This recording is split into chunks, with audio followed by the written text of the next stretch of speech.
Hebrews chapter 3, verse 1 says, "And so, dear brothers and sisters, you are now made holy, and each of you is invited to the feast of your heavenly calling.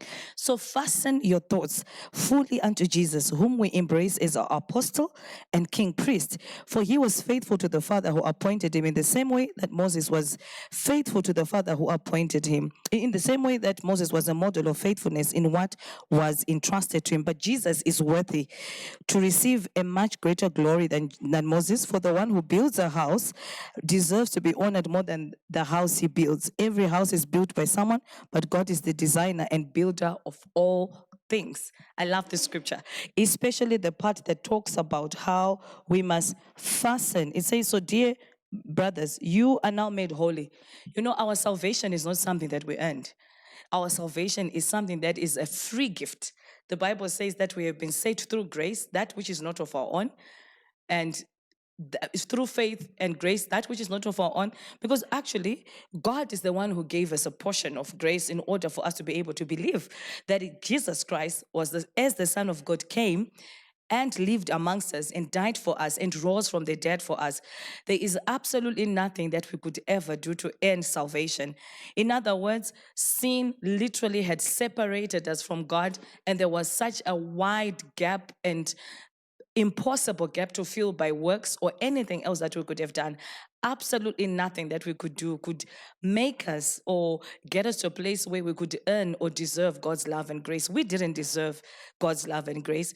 Jesus Christ, by coming and living on earth and dying and living for us and giving his life for us, is the only reason why we can have a relationship with the Lord. He is the way, the truth, and the life. You know, it took me a while to actually embrace that reality, that there's absolutely nothing that I could do to earn his love. I remember some years ago when I then experienced a struggle in my personal life, where I was struggling with a particular habit that was that I was struggling with. And during that time, you know, I wanted to beat myself up. Why do I feel like this? Why do I think like this? I remember just speaking to a friend, a dear beloved sister in the Lord, and she was just talking about how when you in our interaction, in our relationships, how when she becomes irritated and angry, she just feels, and she flares up with anger and hurt and pain, and she feels so ungodly and so unworthy of his love and so wrong. And I don't know how many of you have ever felt overwhelmed by your weaknesses or your sin. Maybe you've snapped, maybe you've done something, or maybe you've thought that thought again that you just never intended to thought. It could be a habit, whatever it is. It could be an addiction, whatever it is. One of the things I've realized, that no matter how much I sit there and tell myself over and over again how bad I am, how bad the sin is, or how bad the habit is, that does not bring any freedom. That never leads me to freedom. No matter how long I sit in there and I ponder over and over and over what I would have done, that never brings me freedom. What brings me freedom is just accepting grace, accepting the gift of life, accepting forgiveness, and coming before him. You know, like what it says in 1 John chapter 1. It says, if you say you have no sin, you make God a liar. But if you confess that you have sinned, and he is faithful and he will forgive you. So when I come before him and I say, Lord, please forgive me of all my sins, I messed up again and I am so sorry.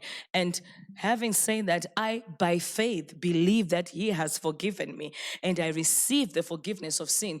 You know, that's when I receive freedom. That's when I receive peace of mind. That's when I receive and I begin to walk in freedom and joy. Only then. And so the Bible tells us that having been made holy, each and every one of us, not by our own strength, not because we are amazing, but actually it's just because we've been invited to the feast of our heavenly calling. It says because of that, because we can't earn grace, because we cannot earn love, because we cannot earn salvation. We did not save ourselves. He is the one who saved us. It says, fasten your thoughts.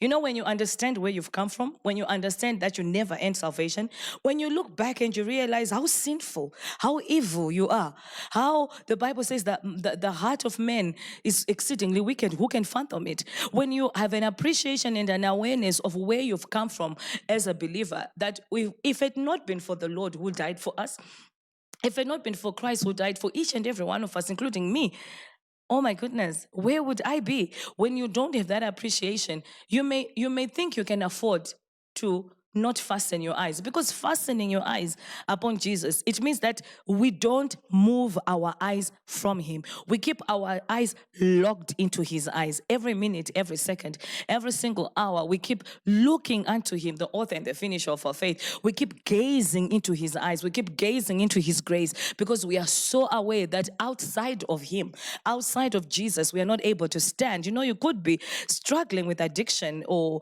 alcoholism or pornography or sexual addiction or anger or sin or whatever it is, or you are struggling to get out of a relationship that you know you should not be in. Whatever it is that you're struggling with, the only answer is to fasten, is to gaze our eyes on Jesus.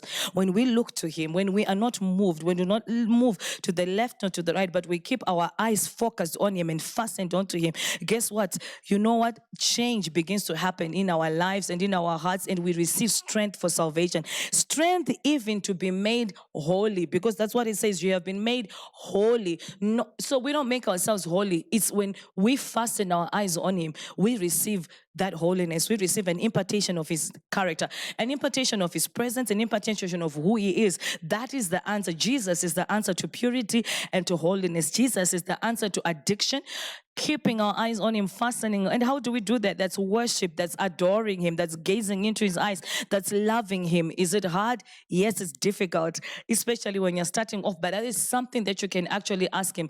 Do you know, that's one of the things that I learned, and it has absolutely set me free.